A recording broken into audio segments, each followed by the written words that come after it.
The economic impact of the pandemic is hitting one group particularly hard. Mothers are leaving the workforce at an alarming rate, over 1 million since the start of this pandemic. The I-Team's Sean Gallagher digs in to find out what's being done to help moms get back on their feet. I can tell you very distinctly, March 13th was a Friday. Brittany Morton's memory of COVID-19 is sharp as ever. Last year, her entire world flipped. Right around April 1st, they reached out, and myself, along with a large number of other staff members, they let us know that they had made the decision to furlough us. Towards the end of June, they let us know that the furlough period would be ending and that we were actually going to be laid off as of July 31st. Brittany was out of work with 3 kids to look after, and only her fiance working. How stressed were you last year, even now? We have this new home. There are things that need to be done to the home. You know, how are we going to maintain this component? According to the Bureau of Labor Statistics, mothers spend almost twice as much time caring for their kids than fathers. With a 14-year-old, 7-year-old, and 3-year-old adjusting to at-home learning, Brittany and her fiance made the decision together that it was best for her to stay home. I understand that this is a time where people they're surviving. They're doing what they need to do in order to survive. It's a decision made by many in Wisconsin. An experimental census survey collecting pandemic-specific data found that last month, out of the nearly 2 million Wisconsinites surveyed, 51,000 said they were not working because they were caring for their child who was not in school or daycare. That number ballooned as high as 162,000 in June of 2020 when schools closed.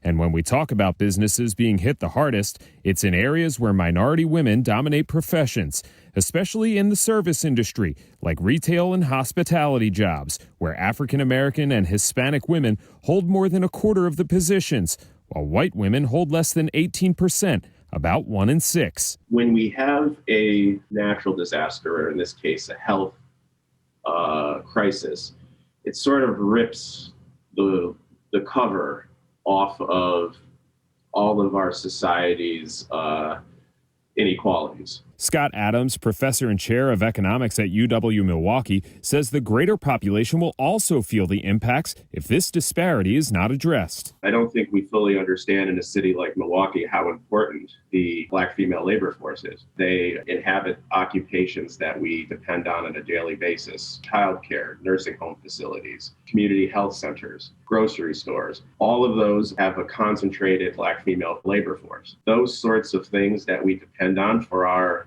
city to function economically. We need to do better, and we need to do more as a community to help support women of color, people of color, to make sure that when we have these traumatic events or these pandemic or any type of, national emergency, they are not continuously suffering the most and having kind of a cyclical history of a poor experience. While Brittany's employer felt they had no choice but to let her go, others took the chance to reevaluate what they could do to prevent women from leaving work. I remember the conversation, calling my team and the benefits team and saying, all right, sit down and think creatively and outside the box. And really the question we're trying to answer is, how can we help support our working families? Becky House is a mother of 3. She's also the senior vice president at Rockwell Automation, where she says they've made it a priority to help families using thoughtful company policies and investing in community resources.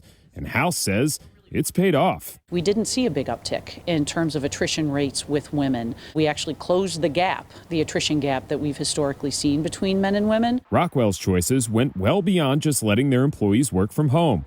They added family support, including resources for tutoring and babysitting.